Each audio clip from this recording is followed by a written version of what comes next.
Saskia. Aku Farah. Aku Anus. Hai, aku Jaya. Halo, aku Revalina, seorang KOL influencer yang aktif mendukung brand-brand UMKM, baik di Jogja maupun di luar kota. Aku terbiasa mereview berbagai produk dan menghadirkan konten yang autentik serta inspiratif untuk audiensku. Dengan percaya diri, aku yakin bahwa kehadiranku sebagai influencer tidak hanya membawa pengaruh positif, tapi juga berdampak besar dalam pelaku usaha untuk berkembang dan menjaga pasar yang lebih luas. Berdasarkan materi personality plus, saya merupakan tipe orang yang takut keluar dari zona nyaman. Tapi sekarang saya berusaha untuk keluar dari zona nyaman itu. Saya mengikuti berbagai macam event, organisasi. Di situ saya belajar banyak hal.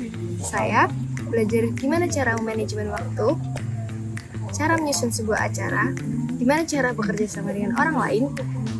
Saya juga belajar gimana cara membuat film dan berbagai macam lainnya. Dari berbagai organisasi dan event yang saya ikuti, saya dapat keluar dari zona nyaman saya dan semakin berkembang. Capek sih pasti, tapi kalau kita nggak mulai, kita nggak akan berproses.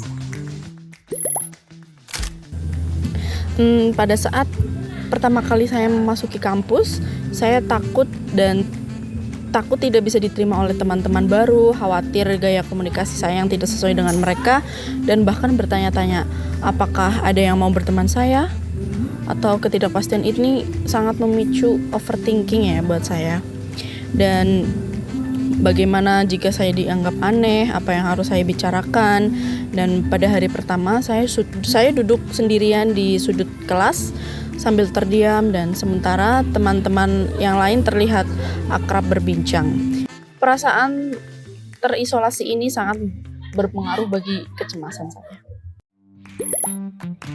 Jadi tahun lalu itu aku gagal masuk di ISI Yogyakarta. Terus nggak ikut SNBT karena terlambat mendaftar. Setelah tahu itu saya langsung berangkat ke Jogja dan mencari universitas yang ada jurusan yang saya minati. Dan ternyata di Amikom ada jurusan ilmu komunikasi yang mata kuliahnya tuh banyak yang kuminati gitu, kayak desain grafis, multimedia, dan lain-lain. Halo semua, jadi di sini gue mau cerita tentang waktu gue masih SMP. Jadi waktu SMP tuh gue tuh dulu sempet pengen homeschooling ya, karena kayak terlalu toksik mungkin SMP-nya. Jadi gue diputuskan untuk ke Semarang. Tapi setelah survei itu tuh burik banget gitu kan tempat untuk homeschoolingnya. Jadi nggak jadi pindah ke Semarang, jadi tetap di SMP gue yang dulu. Jadi kenapa gue pengen tetap bertahan gitu ya di SMP gue, karena ada ekstrakurikuler namanya robotik. Itu kan tentang ngerakit gitu kan, jadi itu seru. Menurut gue tuh kayak gak tau kenapa ya, seru aja kalau misal gue tuh ngerakit sesuatu yang belum pernah gue coba. Terus itu juga bisa sampai menang ke tingkat nasional juga ya robotiknya tuh. 5-10 tahun lagi akan bekerja di dunia entertain as a presenter, journalist, and voice talent. Serta mimpi saya menjadi seorang coach speak and coach personal branding. 5-10 tahun ke depan, saya ingin menjadi seorang pembicara yang dapat menginspirasi banyak orang. Saya juga berencana untuk bekerja di bidang event organizer, di kegiatan volunteer, dan menebarkan kebaikan serta kebahagiaan bersama orang-orang yang saya cintai.